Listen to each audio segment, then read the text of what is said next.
Welcome back to the Spoonie and Caregiver Life podcast with me, your host, Jordan Banderas. And before we get started, don't forget to subscribe so you don't miss any episodes of the podcast. And let's go ahead and get into today's episode, shall we? So, we finally moved to our new place, and let me tell you, moving is a pain in the butt. You never know how much stuff you have until you have to move it, and that is a fact. Now that we have moved, I have this sense of safety in our new place, and it actually feels like I can finally relax and not be super stressed or on edge like at our last place. I have a sense of home here. Now, realizing this now that I have a home to come to after a long day at work or wherever I'm doing has helped me understand that anywhere I have ever lived since moving to the States has never felt like home. We always had to move to different places growing up. I now have a Spoonie to take care of, my beautiful wife, so I have to find that sense of home or have a home so I can actually take care of her too. So one of the things that I have done, I had to ask myself how living in a place that doesn't feel like home has held us back when dealing with things that life throws at us.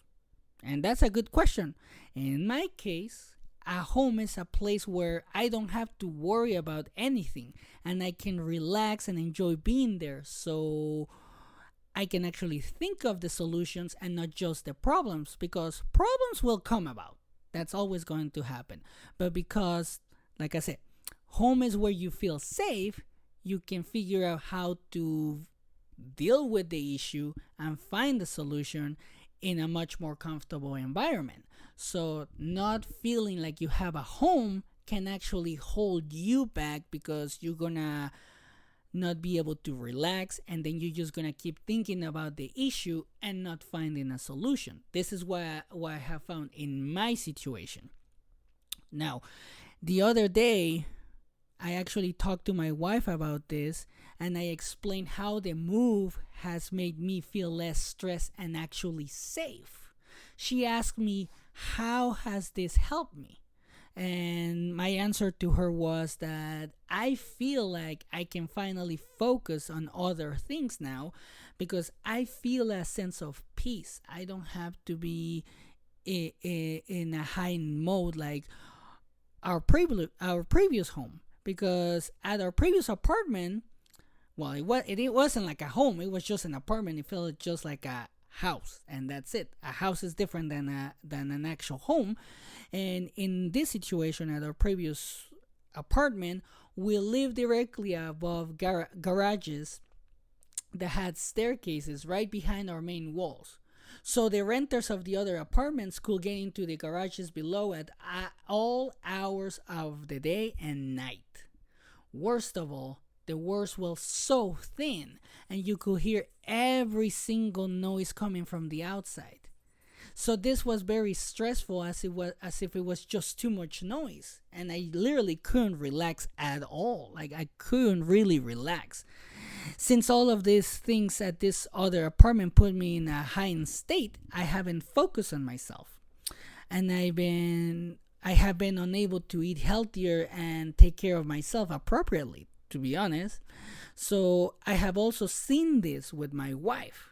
She has been on edge all the time that we live at the other place, and for her, when that happens, it means that she can't sleep. She literally goes into fight or flight mode, and it makes it harder to focus on her recovery and makes her super frustrated, which is understandable, because can you imagine being on edge all the time 24/7? Like, it's a horrible thing to go through 24/7, because you can't focus on what matters, especially if you're a Spoonie and need to rest. You can't focus on yourself. So after seeing how moving has helped us, in my opinion, I feel that as Spoonies and caregivers, we all need to have a place that we can feel and call home. So we don't have to worry about what's going on outside, but we have a sanctuary inside. Because in my experience, just the feeling that you have a peaceful home to go to take care of yourself at, can help you overcome some of the challenges you might be facing. And it doesn't matter if you rent, own, or live with roommates or your parents or whoever you live with, as long as you have a place to relax and call home, you're going to be able to find solutions for your problems, because you're going to be able to literally just sit down and be like, okay, I have this problem. How can I fix it? There's not going to be any outside noise. There's not going to be any stress, because home is where the love is, pretty much. So you're going to feel loved and supported at your home. So what I'm going to say to you right now is this. Go home, relax, and take care of yourself. You deserve it. And if you don't have a home yet, just like it happened to me, just remember that you can actually build a home even where you're renting. You can make it into your zen space. You can turn a space into your own little home where you can just literally relax and feel safe. That's pretty much what I wanted to talk about today, because moving helped me realize this about myself, and I have seen a lot of people go through something similar because of how they talk about their houses or where they live. So I wanted to share that with you guys, and again, thank you for all your feedback. Thank you for all your support. Thank you for everything that you guys are doing to make the podcast better. I like your feedback, and don't forget to share, like, subscribe. Don't forget to follow us on TikTok, Instagram, Facebook, and YouTube. And that way we can keep growing, and obviously it's all thanks to you. And if you want to share your story, you can send it to me at the Spoonie and Caregiver Life at gmail.com, or also you can post it on our community on Facebook. And I'll leave you like always. Always take care of yourself and have a great day.